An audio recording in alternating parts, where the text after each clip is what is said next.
estamos muy contentos porque hoy damos inicio a este libro nuevo que estamos estudiando, que es el libro de Esdras. Vamos a estar estudiando Esdras y Nehemías, pero hoy arrancamos Esdras. ¿Alguno ha estudiado Esdras? Sin qué dicha si ya lo estudió, y si no lo ha estudiado, pues hoy damos inicio a este estudio del libro de Esdras. Le hemos puesto a esta enseñanza volver a empezar. Entonces vamos a estar, si usted trae su Biblia, usted la abre en el libro de Esdras, capítulo 1, vamos a estar en el 1, 2 y un pedacito del 3.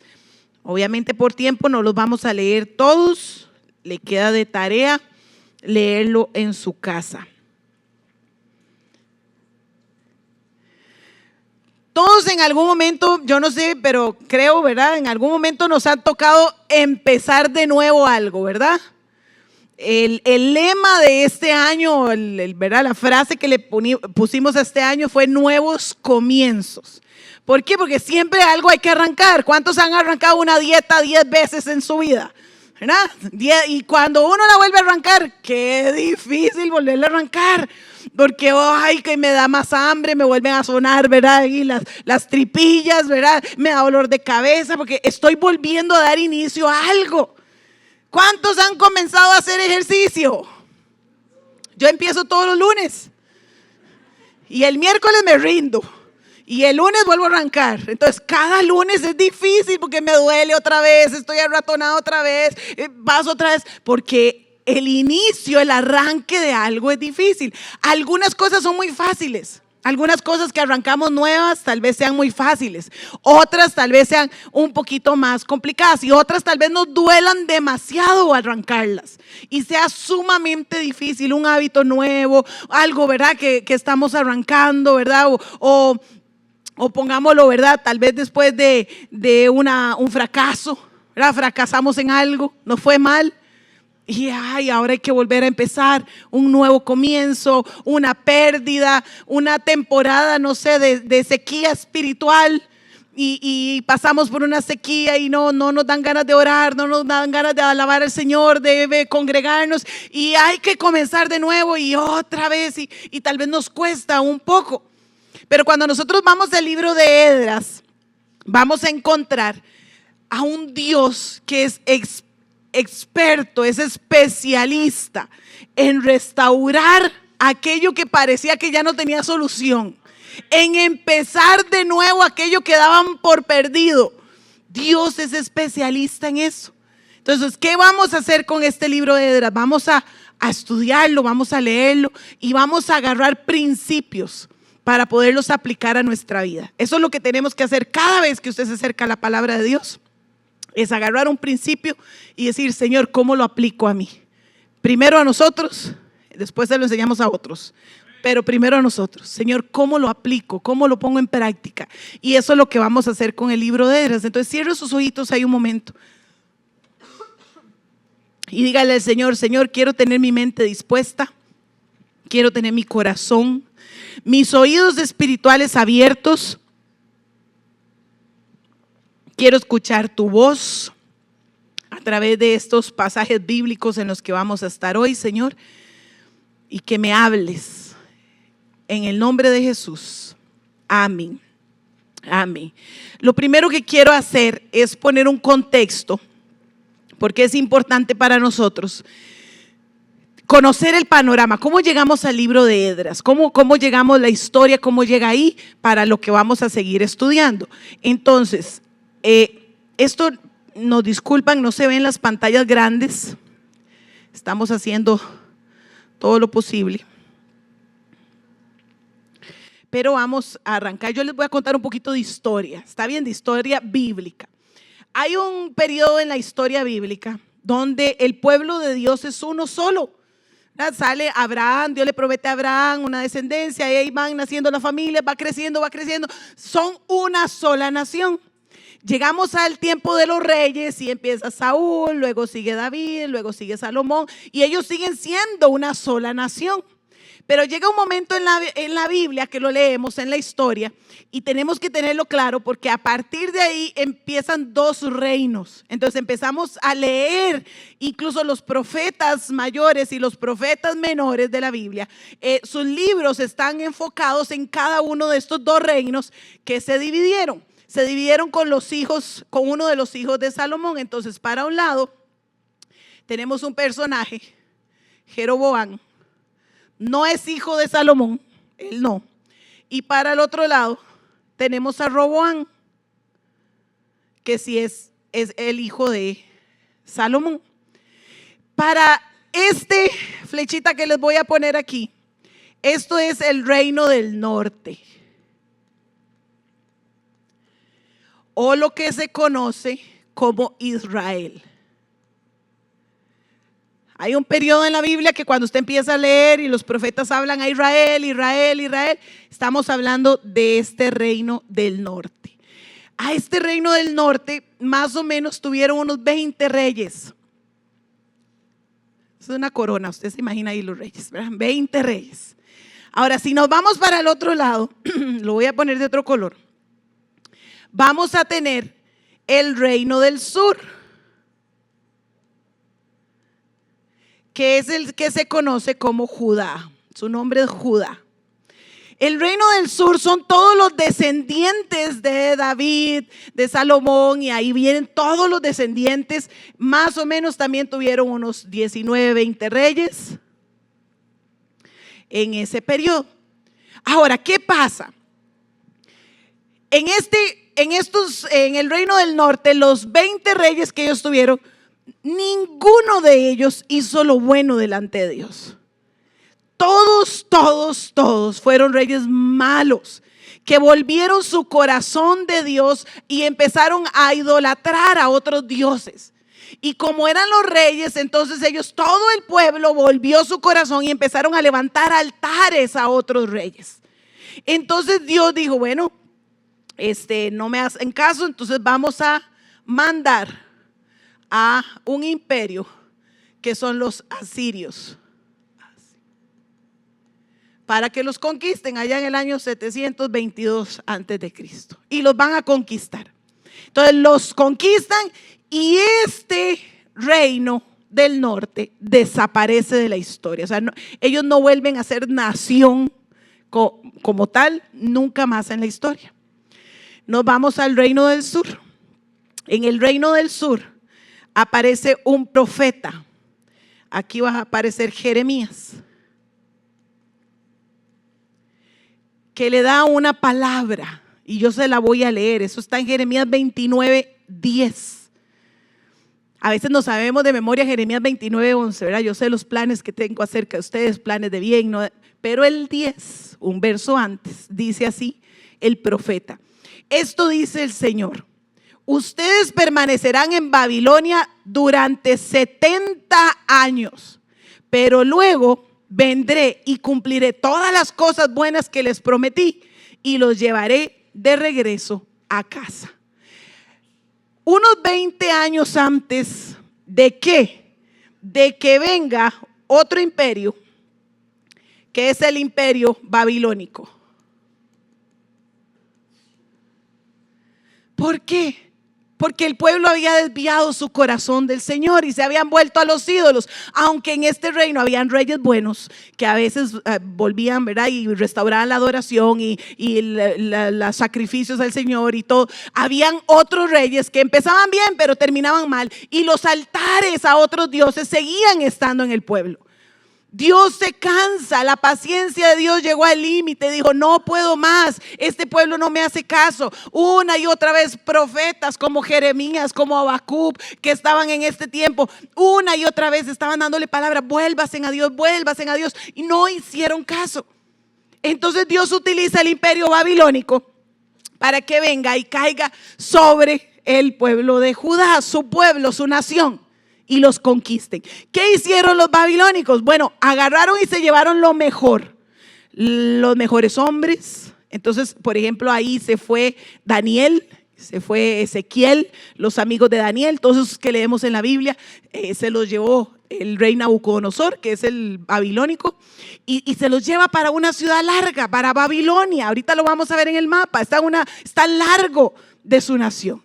Destruyen Jerusalén, destruyen el templo es destruido, quemada la ciudad. Y ahí está el pueblo de Dios, llevados en una nación extranjera, en una nación lejana. Pero si leemos Jeremías, toda la profecía, todo el capítulo 29, Dios le dice al pueblo, le dice: construyan casas, cásense, tengan hijos. O sea, en otras palabras, hagan vida. Porque ustedes van a estar en el exilio, o sea, ustedes van a estar lejos, no por un año, no por 3, no por 4, ustedes van a estar lejos por 70 años. Entonces, hagan vida, trabajen, tengan familia, cásense, busquen hijos. Pero ahí no termina, porque hay una palabra que tiene que cumplirse, que es con la que vamos a arrancar el libro de Esdras. Hay una palabra. A los años, a este imperio le cae los persas, el imperio persa. Y aquí es donde aparece Ciro, personaje importante, Ciro de Persa. Los persas entonces llegan, conquistan Babilonia y todos los territorios, entre esos el reino del sur, o sea, Judá, que le pertenecía a Babilonia, ahora le pertenece a los persas. Entonces vienen ellos y son conquistados por este otro imperio. Y aparece este hombre Ciro, incluso hay un cilindro de Ciro, es histórico, ahí está, usted lo puede buscar en internet, donde viene el decreto de Ciro, donde él le permite a las naciones conquistadas regresar y pide que le regresen sus dioses y sus templos y que restauren sus ciudades. Ahí está en la historia y entre eso está el pueblo de Dios. Entonces, cuando se da este decreto, el pueblo de Dios tiene 3 regresos, pero el primero es con Zorobabel, que es un príncipe, o sea, él es descendiente de David, y ese es en el que estamos. Entonces, cuando llegamos a este momento, han pasado 67 años desde el exilio de ellos, desde que fueron conquistados por Babilonia, hasta el momento en que estamos en el libro de Esdras. Un poquito de historia para ubicarnos, ¿ok? Ese es el mapa.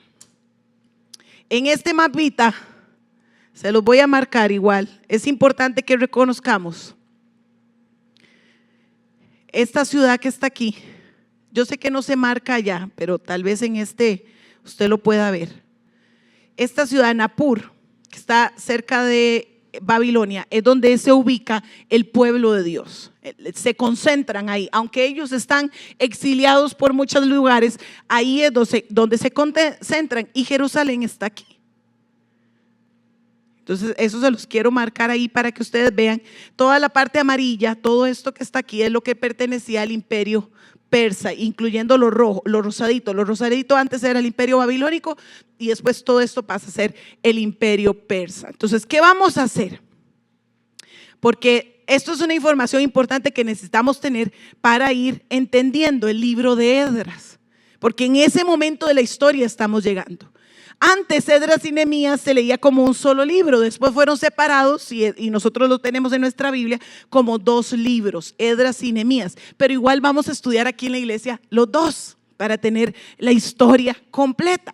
Y estos 2 libros junto con Esther, que Esther va metido ahí en esos libros, en la historia, nos están contando el último siglo del pueblo de Judá, del pueblo de Dios, de ese remanente que había quedado y que ahora regresa a su tierra. Es lo que nos está contando. Entonces vamos a ir a empezar en el capítulo 1 sacando principios para aplicar a nuestra vida.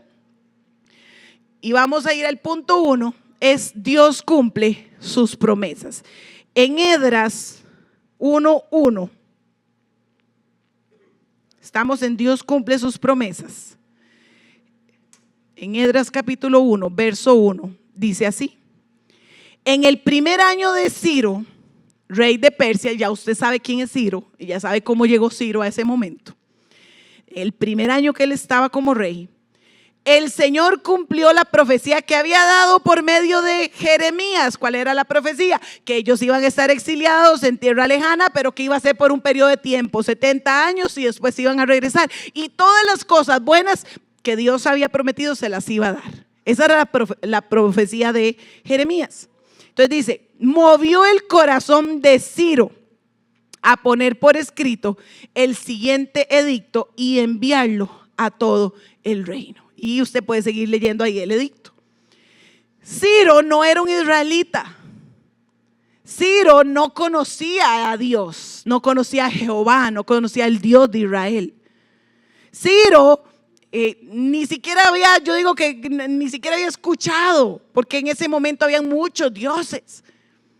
Pero 150 años antes de que Ciro aparezca en la historia, 150 años antes de que Ciro aparezca en la historia, a través del profeta Isaías, Dios había dado otra profecía que dice: cuando diga de Ciro, él es mi pastor, sin falta él hará lo que yo digo. ¿Quién va a hacer lo que Dios dice? Ciro. Él ordenará, reconstruyan Jerusalén, y dirá, restauren el templo. Entonces, aunque los reyes humanos, en este caso Ciro, está gobernando, en realidad el soberano de todos sigue siendo Dios. Sigue siendo Dios. Hay a veces una oración en mi vida que yo trato, a veces yo la digo y después me corrijo y digo, no, Señor, eso es una frase que está mal, porque a veces oramos y decimos, Señor, toma el control de esto. Es que Dios nunca ha perdido el control. Dios siempre tiene el control de todo lo que sucede en este mundo, porque Él es Dios, Él es soberano, Él es el Señor, Él es el Kyrios, es el amo, el dueño absoluto de todas las cosas. Él sigue siendo el Señor de señores, Rey de reyes. Él tiene el control absoluto de todo lo que sucede. Por lo tanto, Dios en este momento está utilizando un hombre que no le conoce para cumplir el propósito que Él tiene para su pueblo. Es un hombre pagano, es un hombre que no conoce a Dios. Es un rey impío, es un rey que tiene muchos dioses, pero Dios lo está utilizando para que en ese preciso momento de la historia Él sea el instrumento para cumplir los planes y propósitos de Dios. ¿Por qué? Porque lo que Dios dice se hace. Lo que Dios prometió se cumple. Se cumple. Dios dice la palabra, ¿verdad? En Números, las puse aquí. Dios no es un hombre para que mienta. No miente, Él no miente. Dice, no, Él no es humano, por lo tanto no cambia de parecer. ¿Acaso alguna vez habló sin actuar? ¿Alguna vez prometió sin cumplir? No. No. Todo lo que Dios dice se cumple. Y Dios dijo que Judá, su nación, iba a regresar después de 70 años. Dios iba a mover todo en el universo para que su nación regresara al cumplirse los 70 años. Porque fue la promesa que Dios dio. ¿Qué te ha prometido Dios? Y has dejado de creer. Y han pasado los años. Y tal vez dices, no, ya me acostumbré a vivir así. No, tal vez ya. No, ya nunca pasó, ya lo di por ya. No, ¿qué te ha prometido Dios en su palabra? Porque lo que Dios cumple, sus palabras, sus promesas, lo que está escrito, se cumple. Se cumple. Entonces, si hemos dejado de creer en algo, ¿qué tenemos que hacer? Volver a creer en lo que Dios dijo. Porque tal vez no es al mes, tal vez no es a los 6 meses, tal vez no es al año, tal vez sea a los 70 años, pero se cumple. Tal vez no le toque a usted verlo como fue Abraham. Abraham no le tocó ver la promesa cumplida así como las multitudes, como las estrellas y la arena. No las vio. Él vio un hijo, 2 hijos y nada más. Pero había una promesa y se aferró a esa promesa. Entonces, tal vez no es a nuestra manera. Tal vez no vamos a ver la promesa cumplida en la forma que esperábamos. Pero si Dios lo prometió, se cumple. Se cumple. se cumple. Si Dios prometió guardarte, se cumple. Si Dios prometió suplir todo lo que a usted le falte, que sea necesario, porque Dios prometió que usted tuviera comida, que usted tuviera vestido, que tuviera un techo donde pasar la noche, se cumple. Si Dios prometió que en Él hay sanidad, se cumple. Tal vez no en el tiempo que queríamos, tal vez no a la manera que queríamos, tal vez no bajo las circunstancias que queríamos, pero su palabra siempre son el sí y el amén. Así es en el Señor. Por eso el punto número 1 es su palabra se cumple. El punto número 2, Dios mueve los corazones. Ahí seguimos en Esdras capítulo 1, el verso 5. Dice así: luego Dios movió el corazón de los sacerdotes, de los levitas, de los jefes de las tribus de Judá y de Benjamín, para que fueran a Jerusalén a reconstruir el templo. El reino del sur solo estaba formado por 2 tribus, la tribu de Judá y la tribu de Benjamín. Ahora yo quiero volver al mapa, aquí les vuelvo a poner el mapa, porque quiero, quiero volverles a marcar la ciudad donde les dije que están ubicados y Jerusalén. En el mapa lo vemos pequeñito. Yo no sé si a usted le ha pasado, mi hijo Gabriel es experto en hacerme eso, ¿verdad? Lo invitan a jugar un partido y no sé, mami, vean, el mapa es cerquita, es aquí nomás. Y era ya en Heredia, ¿verdad? En Alajuela. Y yo, Gabriel, no sé si a usted le ha pasado eso, ¿verdad? Usted lo ve en el mapa y usted dice, es ahí cerquita, ahí nomás. Pero cuando ya nos vamos a la realidad, la distancia que tenía que recorrer el pueblo del lugar donde estaban exiliados a Jerusalén era de 1440 kilómetros. ¿En carro? No. ¿En avión? No. ¿Cómo? Caminando. Era un viaje de más o menos 4 meses de viaje. 4 meses de viaje. Pero cuando nosotros leemos, por eso les decía Jeremías 29, y usted empieza a ver que Dios les dice, hagan casas, cásense, tengan hijos, trabajen, porque van a pasar ahí mucho tiempo. Sabemos que hay personas que están en exiliados del pueblo de Dios, o sea, expulsados de su tierra, esparcidos por todo este territorio, que no conocen Jerusalén, que siempre nacieron en una tierra extranjera. No conocen su tierra, ¿verdad? Lo que les pertenecía. Sabemos que hay gente que tiene un trabajo fijo y establecido, como Daniel, como Ezequiel, que trabajaban en las cortes. Sabemos que ahí están. Como los que vamos a ver, Zorobabel, Esdras, Nehemías, trabajaban. Sabemos que hay familias completas que tienen su casa, su finca sembrada aquí y tienen que hacer ese recorrido para restaurar. Yo no sé si usted, ¿verdad? Si usted está muy cómodo en un lugar y Dios lo llama a viajar 1440 kilómetros a pie, y usted va a dejar su familia, su casa, su terreno, todo para ir a levantar algo nuevo. Qué difícil. Y eso incluso no todos aceptaron el llamado. Dios movió los corazones, pero solo 50,000 hicieron este primer viaje con Zorobabel. Solo 50,000 personas. Y cuando nosotros vamos al capítulo 2, usted puede hojearlo ahí en su Biblia, el capítulo 2, porque es muy evidente. Nosotros empezamos a leer el capítulo 2 de Esdras y empezamos a ver una lista de nombres, ¿verdad? Y usted empieza a ver, dice Paro, Cefatía, Sara, Para, Alam, Satú, Sakai, Bani. Nombres, si usted quiere escoger y está embarazado y quiere escoger un nombre para su bebé, ahí puede escoger. Nombres. Sinceramente, normalmente, ¿qué hacemos cuando llegamos a un capítulo de la Biblia que solo trae nombres? Gracias por su sinceridad. No lo brincamos. Usted no dice nada y cuando ve un versículo que no trae un nombre lo lee y después sigue, ¿verdad?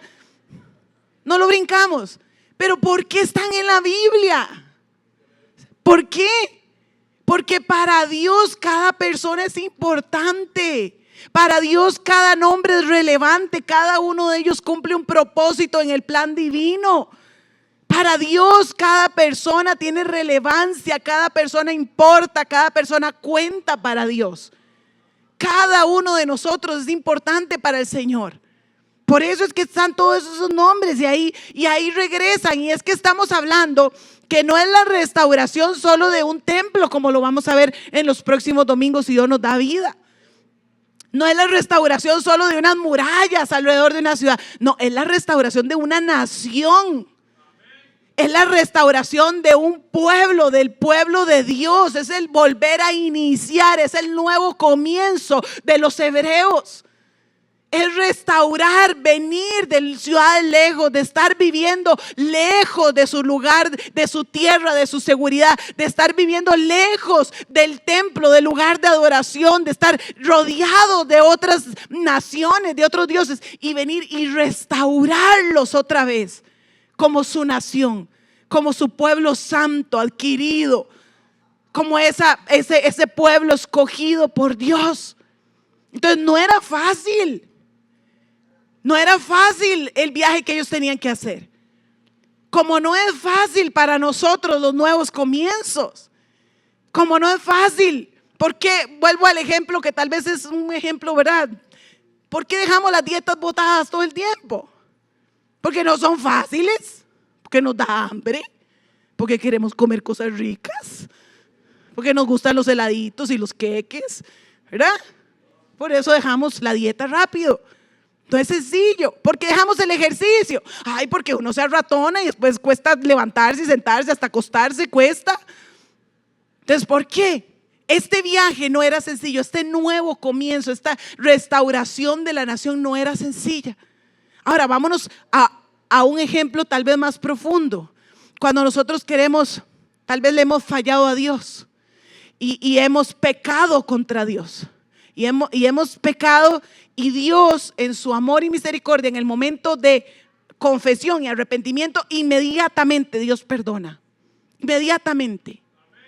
Pero después nosotros tenemos que lidiar y vivir con lo que viene. ¿Qué viene? La culpa. ¿Qué viene? La vergüenza. ¿Qué viene? Las consecuencias de mis malas decisiones y de mi pecado.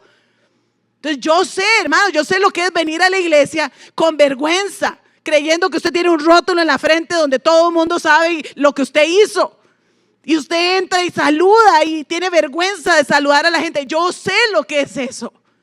Y creo que tal vez algunos de ustedes saben como yo.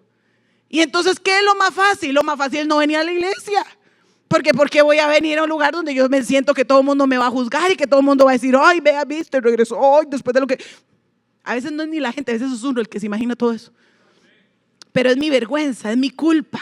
No, ¿cómo me voy a acercar al Señor? ¿Cómo voy a levantar manos después de esto que hice? ¿Cómo? Ay, qué hipócrita. Yo voy y hago estas cosas y después vengo al Señor y levanto manos. No, mejor me aparto del Señor. Eso es lo fácil. Lo difícil es volver a restaurar esa relación con Dios. Lo difícil es restaurar mi perdón. Porque Dios nos perdona, pero yo debo trabajar en eso. Todo comienzo lleva un sacrificio. Todo comienzo, algo va a doler. En todo nuevo inicio, algo tenemos que dejar. El camino no era fácil, pero Dios siempre nos va a estar llamando. Vea que Él movió los corazones. Dios siempre va a estar moviendo nuestro corazón a una vida en santidad. Dios siempre va a estar moviendo nuestro corazón a una vida de integridad. Dios siempre va a estar moviendo nuestro corazón. Y pongamos otros ejemplos: al servicio, a hacer la obra, a ir.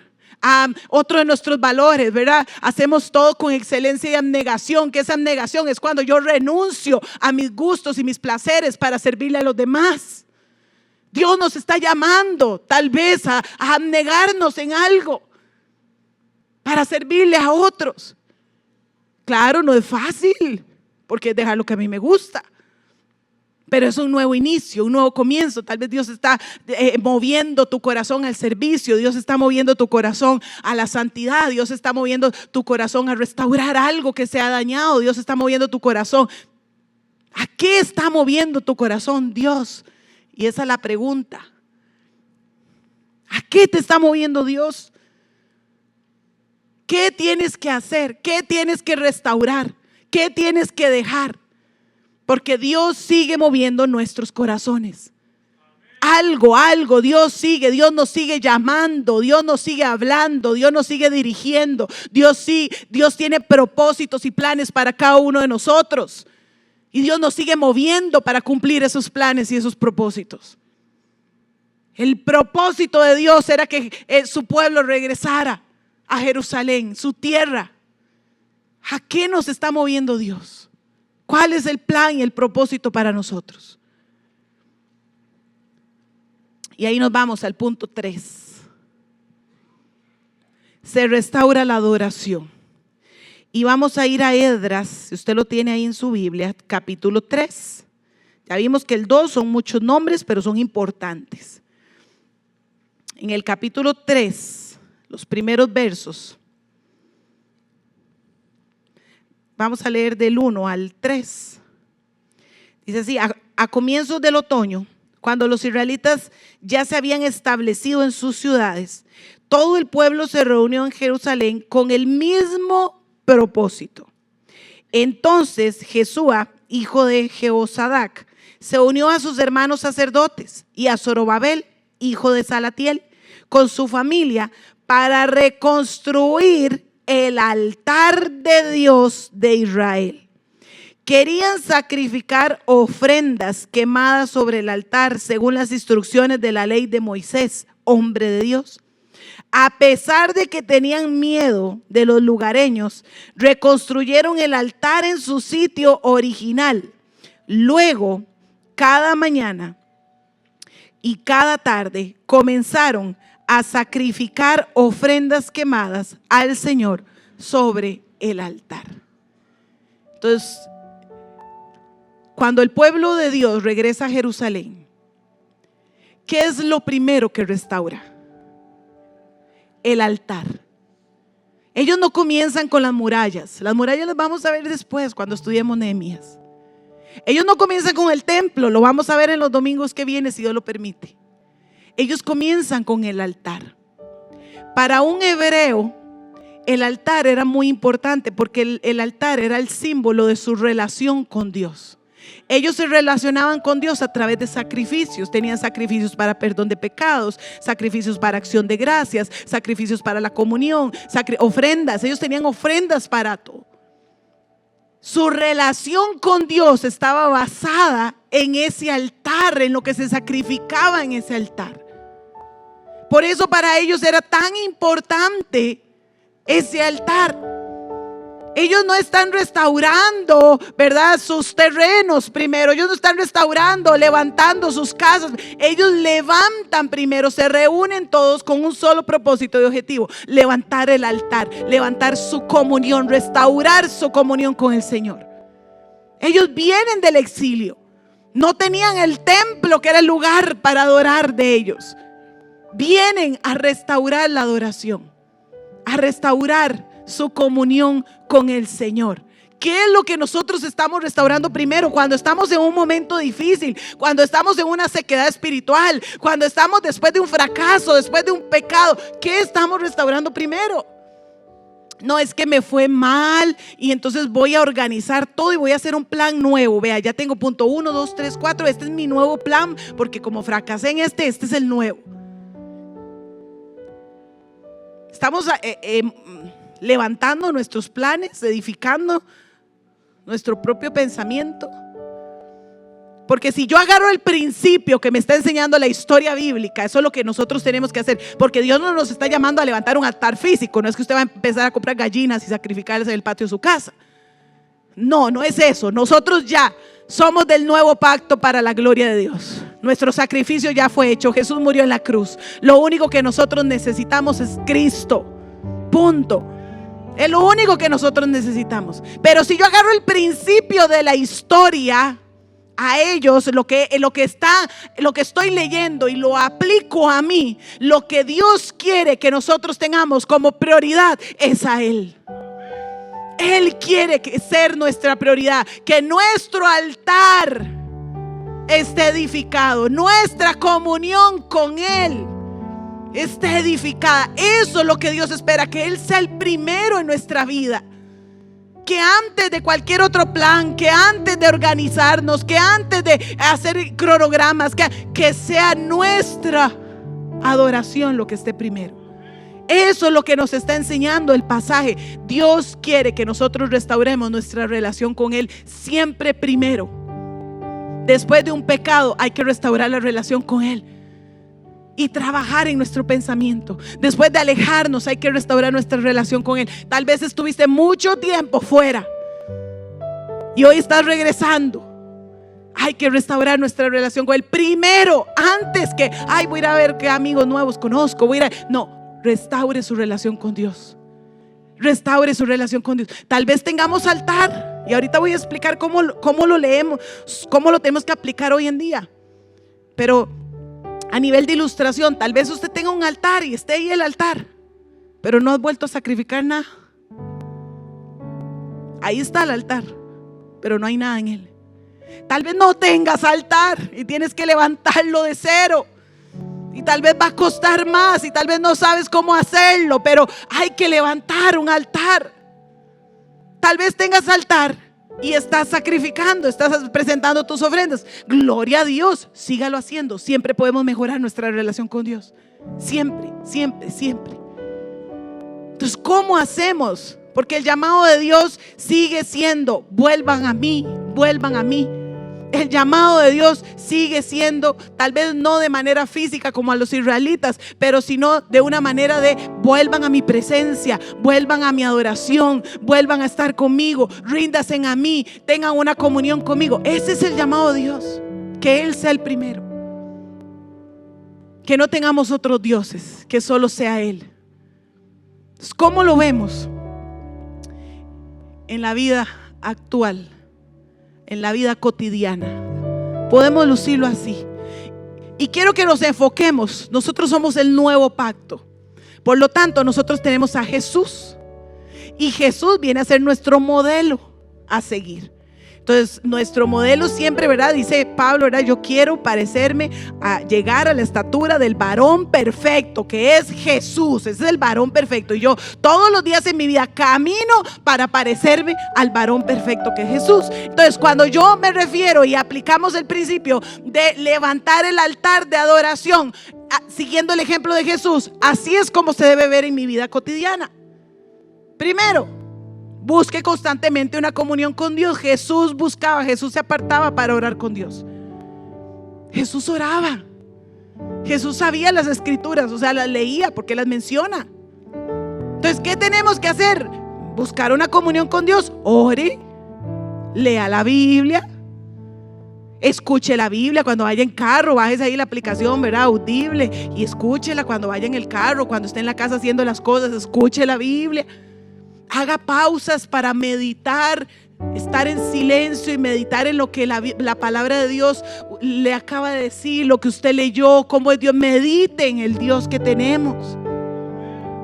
Ore, ore, ore. No cesen de orar, dice la palabra.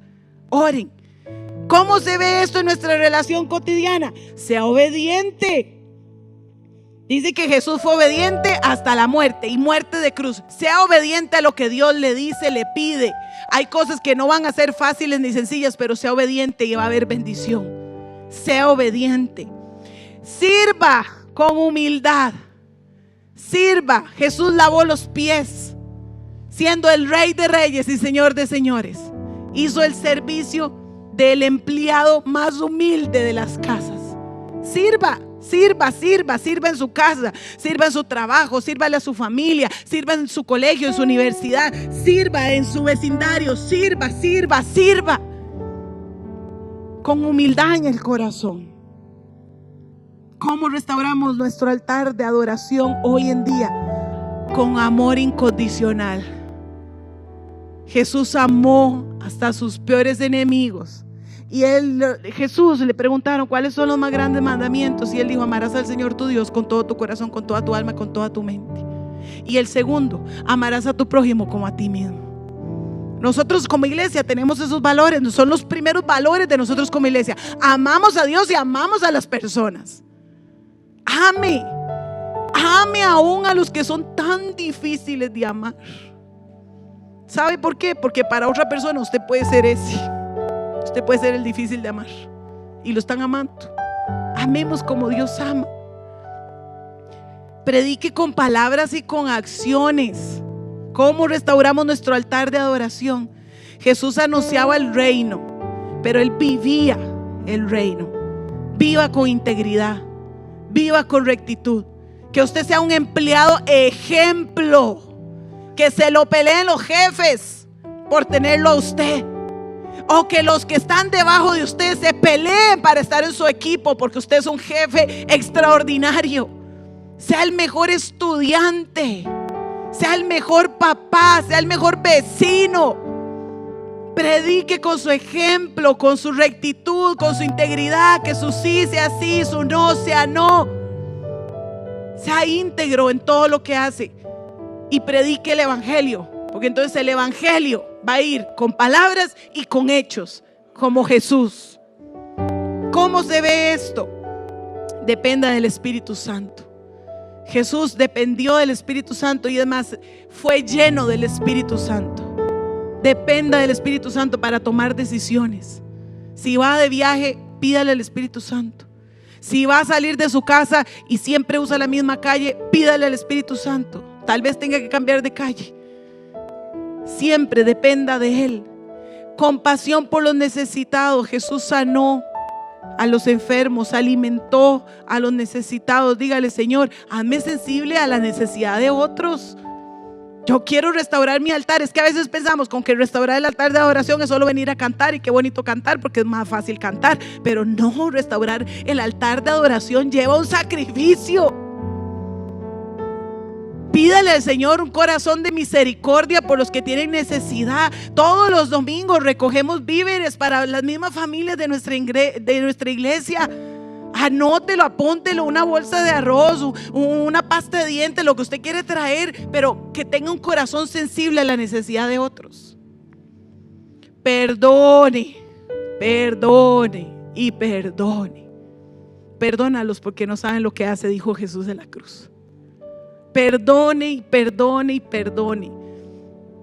Deje a un lado el rencor. Libérese del rencor y perdone. ¿Cómo se ve el restaurar el altar? Se ve siendo fiel en lo pequeño y siendo fiel en lo mucho. Sea fiel, sea fiel. Dios le da algo, administrelo bien. Si está sirviéndole a Dios, hágalo bien. Si usted tiene algún recurso, administrelo, cuídelo. Sea fiel y tenga una vida de gratitud y alabanza. Dele gracias a Dios. Así restauramos nuestro altar hoy en día. Así restauramos nuestra comunión con Dios en nuestra vida cotidiana. Es que ¿qué hago? Porque yo no canto bonito y no tengo las canciones y no me sé los nombres. Es que no es solo cantar la adoración. Es que más en nuestra vida puedo hacer que imite a Jesús para tenerlo a Él como prioridad en nuestros corazones. Ese es el principio que podemos sacar de estos primeros capítulos de Esdras. Dios está llamando hoy a restaurar el altar antes que cualquier otra cosa. Antes que cualquier otra cosa. El 10 de mayo, ahora decía la pastora Milagro, ¿verdad? No se lo olvide, el 10 de mayo, ¿qué tenemos? Tenemos el retiro de líderes, tenemos el retiro del Dream Team. Y el Dream Team en Iglesia DC, ¿quiénes somos? Todos somos el Dream Team en Iglesia DC. Entonces, es que yo no sirvo en ningún lado. Venga, es que yo no estoy involucrado. Venga, porque ese día vamos a estar enfocados en Mateo 4:10. Al Señor tu Dios al Señor tu Dios adorarás y solo a Él servirás. Al Señor adorarás y solo a Él servirás. Es una oportunidad para seguir levantando nuestro altar. Venga, no se lo pierda. Queremos que toda la mayoría de la iglesia pueda venir. Es un retiro muy de deseo. No tenemos va a ser muy íntimo de nosotros, basado en Mateo 4:10. Él es el Señor. Solo a Él vamos a adorar y solo a Él vamos a servir. Póngase sobre sus pies en esta mañana. Y ahí con sus ojitos cerrados, dígale al Señor: Señor, creo en tu palabra, creo en tus promesas, creo en lo que prometiste que era para mí. Y si en alguna área mi fe ha estado debilitándose, Señor, yo hoy vuelvo a retomar y vuelvo a confiar en que eres un Dios de promesas y que cumples tus promesas. Pasa el tiempo y tal vez a veces en nuestra desesperación humana no vemos, pero tú estás haciendo la obra. Tú tienes planes, propósitos y vas a cumplirlos, Señor. Señor, si me has estado llamando, moviendo mi corazón a vivir en santidad, si has estado moviendo mi corazón, Señor, a cambiar algún mal hábito, si has estado moviendo mi corazón a servirte en alguna área, Señor, yo quiero estar dispuesta. Queremos ser una iglesia dispuesta a decir: aquí estamos, Señor, aquí estamos, Señor. Va a ser difícil, a veces es complicado, a veces es doloroso, pero yo quiero comenzar de nuevo. Un nuevo inicio, porque sé que estarás conmigo. Un nuevo inicio, porque si tú me llamas a hacerlo es porque es lo correcto. Un nuevo inicio, porque quiero agradarte. Quiero agradarte, quiero parecerme a ti, Señor. Y si mi comunión contigo ha estado fallando, Señor, hoy quiero volver a ella.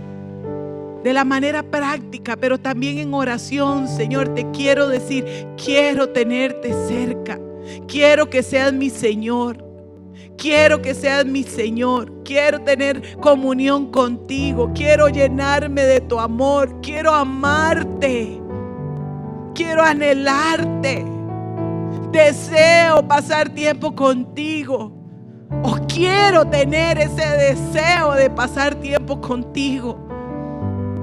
Deseo anhelar más tu palabra, tener más hambre de ella, buscarla con más hambre, buscarla con desesperación.